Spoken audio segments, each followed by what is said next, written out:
السلام عليكم ورحمة الله وبركاته. أهلا وسهلا بحضراتكم. زي ما اتعودتم حلقتنا فيها كل الأحداث اللي تخص الأهلي، فيلا بينا نبدأها مع بعض. قبل ما نبدأ حط لايك للفيديو واعمل اشتراك في القناة لو لسه مش مشترك علشان يجيلك كل جديد. أخبار الأهلي بعد تعنيفه بشكل كبير من محمد رمضان المدير الرياضي للأهلي، خالد عبد الفتاح يعتذر لجماهير الأهلي في بيان رسمي عبر كل منصات النادي الرسمية بعدما أثار غضبهم الشديد بتهنئته لمروان حمدي مهاجم بيراميدز الذي قام بتوجيه السباب لهم الموسم الماضي بعيد ميلاده.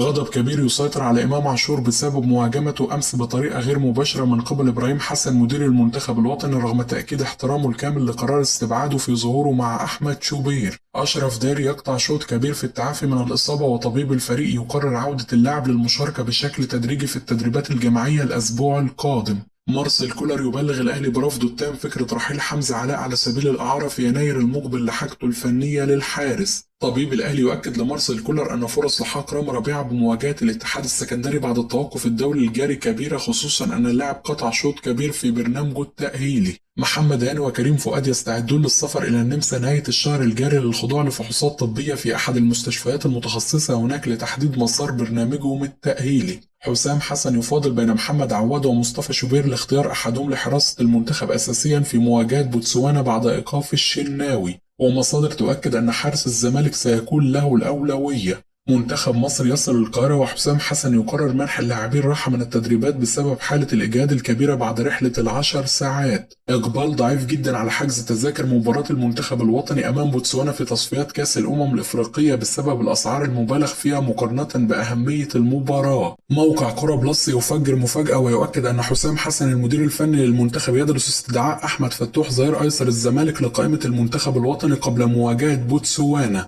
قائمة هنا بوريدة تفوز بانتخابات اتحاد الكرة بالتزكية بعد تراجع الجميع عن الترشح أمام بوريدة وغلق باب الترشح. اتحاد الكرة ينفي ما يصار حول موافقته على زيادة عدد اللاعبين الأجانب الفترة القادمة. خالد الدرندلي نائب رئيس اتحاد الكرة الجديد يؤكد أن قائمة هنا بوريدة تضم عناصر واعدة وتمتلك رؤية إدارية وفنية للتطور وجاهزة لتطوير اتحاد الكرة والمنتخبات الوطنية. ضياء السيد نجم الأهلي السابق ينتقد رضا سليم ويصفه باللاعب الكسول بسبب عدم استغلال تواجده في الأهلي لإظهار قدراته التي جعلته يوما ما أفضل لاعب بالدوري المغربي، ويؤكد أنه لو ظل على هذا المستوى الحالي وعدم تطوير نفسه سيرحل بلا أدنى شك. أحمد بلال يؤكد أن رامي ربيعة يستحق عقد موسمين وراتب محترم بعد المستوى الذي يقدمه مع الأهلي الفترة الأخيرة، وأنه لابد أن يكون هناك استثناءات في ملف تجديد العقود للاعبين اللي فوق 30 عام. محمود فتح الله مدافع نادي الزمالك السابق يرفض فكرة التعاقد الأبيض مع بيرسي تاو ويؤكد أنه لن يقدر على تقديم أي إضافة للزمالك، وأنه لو كان في الخير لما كان تركوا النادي الأهلي. طارق الأدور الناقد الرياضي الكبير يؤكد عدم تفاؤله بما سيحدث في الكرة المصرية الفترة القادمة بعد اقتراب هنا بوريدة من العودة لاتحاد الكورة. حالة ارتياح تسيطر على أحمد فتوح وعائلته بعد صدور حكم بحبسه سنة مع إيقاف التنفيذ. مرتضى منصور يشكر أشرف عبد العزيز المحامي ويؤكد أنه تعاونوا سويا من اليوم الأول لإخراج أحمد فتوح من هذه المحنة الصعبة، ولكن لابد أن يكون ما حدث درس قاسي للاعب ولكل الرياضيين بشكل عام.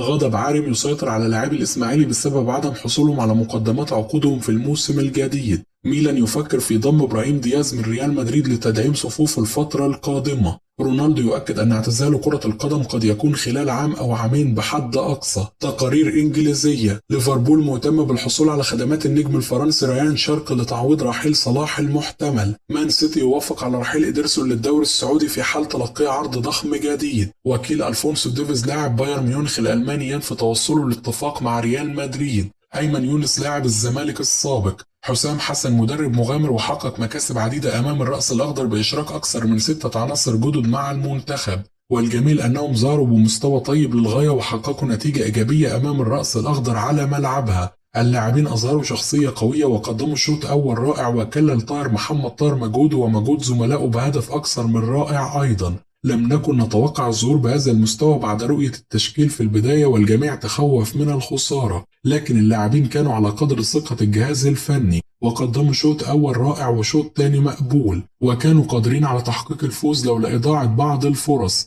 الإحلال والتجديد في المنتخب شيء جيد جدا وأحيي حسام حسن عليه، فنحن نريد بدلاء للعناصر الأساسية تحسبا لإصابة أحدهم في البطولات المجمعة والتي أثرت على المنتخب في كأس الأمم الأخيرة بعد إصابة إمام عاشور ومحمد صلاح. وليد صلاح الدين. طاهر محمد طاهر لاعب مجتهد ويستحق الإشادة الواسعة التي يحصل عليها حاليا من الجميع، والجميع كانوا يطالبون برحيله إلى نادي الزد منذ فترة قصيرة، وتعرض لانتقادات غير عادية، لكنه منذ بداية هذا الموسم يثبت للجميع أنه من أفضل اللاعبين في مصر، ومن الجيد جدا تحقيق 4 انتصارات متتالية في تصفيات كأس الأمم. فهذا الأمر منح حسام حسن فرصة لتجربة العديد من الأسماء الجديدة واكتشاف بدائل جيدة للعناصر الأساسية قبل كأس الأمم الإفريقية. حسام حسن محظوظ للغاية بفترة التألق الذي يعيشها معظم عناصر المنتخب. إبراهيم حسن لم يخطئ في تصريحاته الأخيرة وتوصيله رسائل لبعض اللاعبين، وتلك الرسالة هدفها عودة بعض اللاعبين لمستواهم لحاجة المنتخب لجهودهم الفترة القادمة. إمام عاشور ليس لاعب صغير ولا بد أن يحرص على التواجد في كأس العالم مع المنتخب،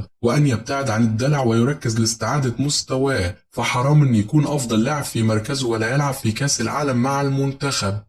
كده تكون انتهت أخبارنا، وأشوفكم على خير في حلقة جديدة.